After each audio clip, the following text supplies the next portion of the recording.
Hey everyone, I'm Bara, 17, and welcome to our channel. Today we're taking a trip around the world, but we're not stopping at any landmarks. Instead, we're diving deep into the global economy.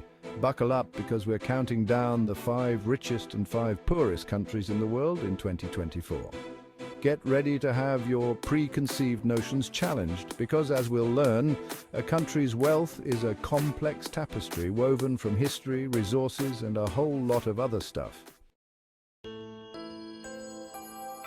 First up, we're heading to the Arabian Peninsula to visit Qatar. This tiny nation packs a massive economic punch, boasting the highest GDP per capita globally. So, what's fueling Qatar's economic engine? Natural gas reserves that would make a Texan oil baron blush.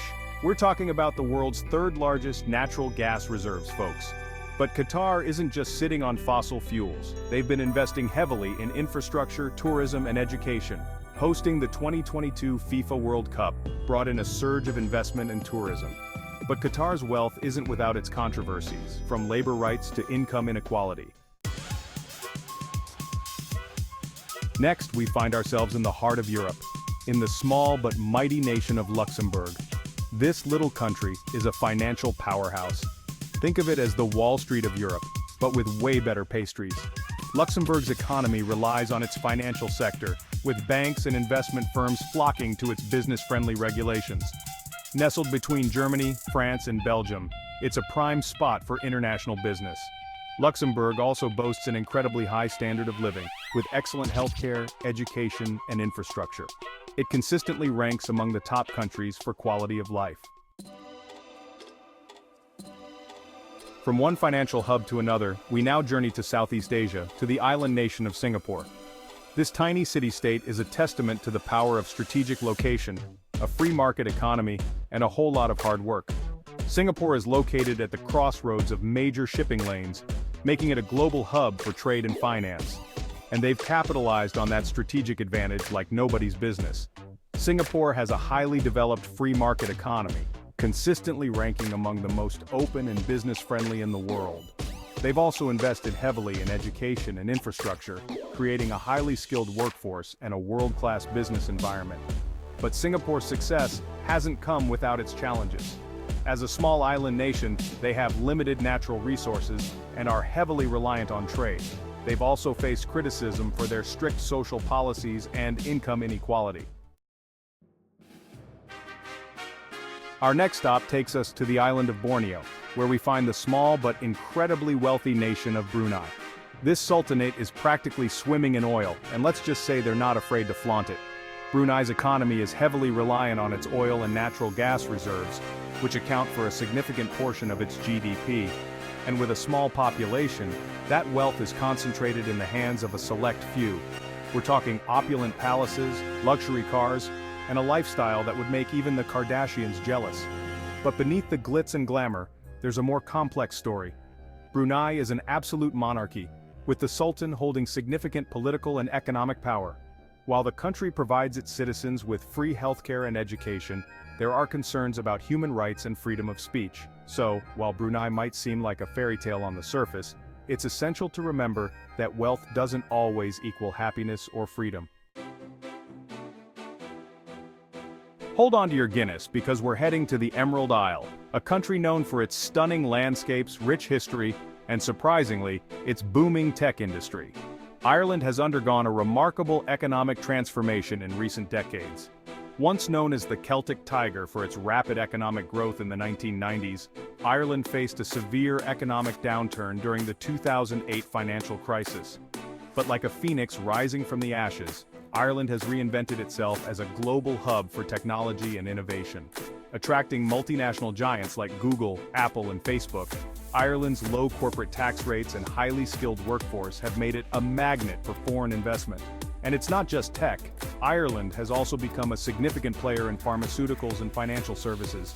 But Ireland's economic success hasn't been without its growing pains.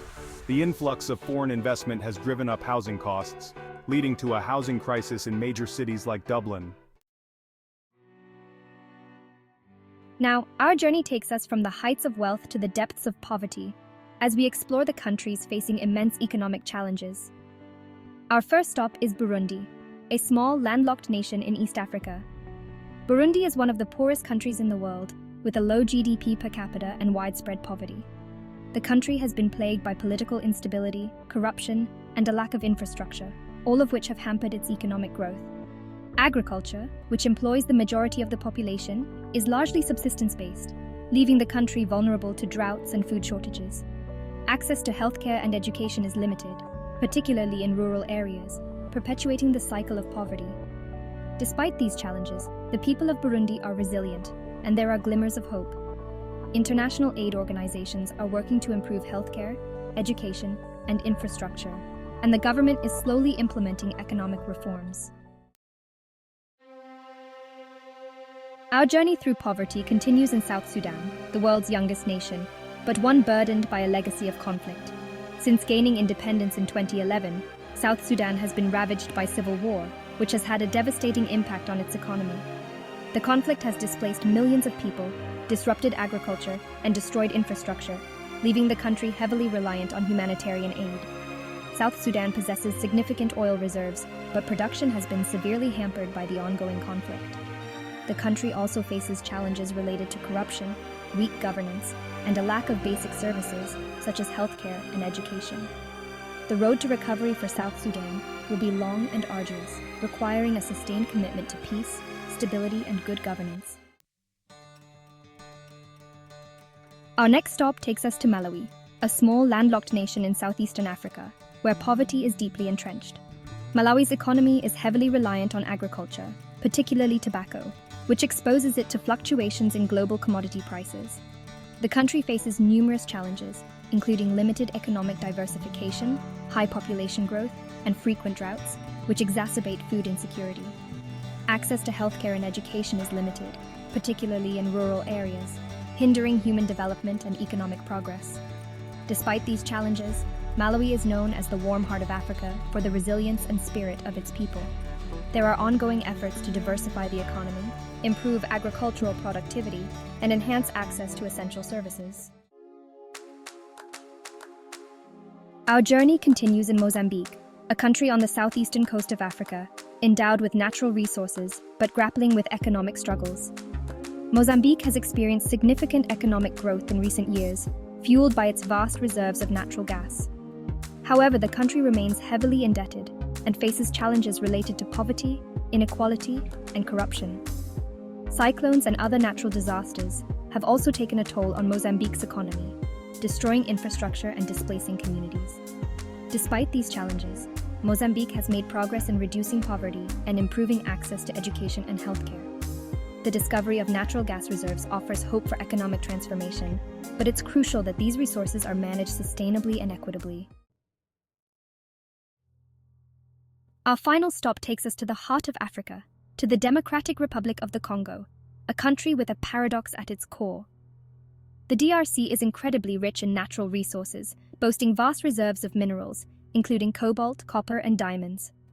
These resources are essential for everything from smartphones to electric car batteries, making the DRC a crucial player in the global supply chain. However, despite its natural wealth, the DRC remains one of the poorest countries in the world. Decades of conflict, corruption, and mismanagement have prevented the country from translating its resource wealth into widespread prosperity. The DRC also faces significant challenges related to infrastructure, healthcare, and education, hindering its development. Breaking the cycle of poverty in the DRC will require addressing the root causes of conflict, promoting good governance, and ensuring that the country's vast natural resources benefit all its citizens. That's it for our whirlwind tour of the world's richest and poorest countries. We've seen firsthand the stark disparities that exist in our world, from the glittering skyscrapers of financial hubs to the dusty villages struggling for basic necessities.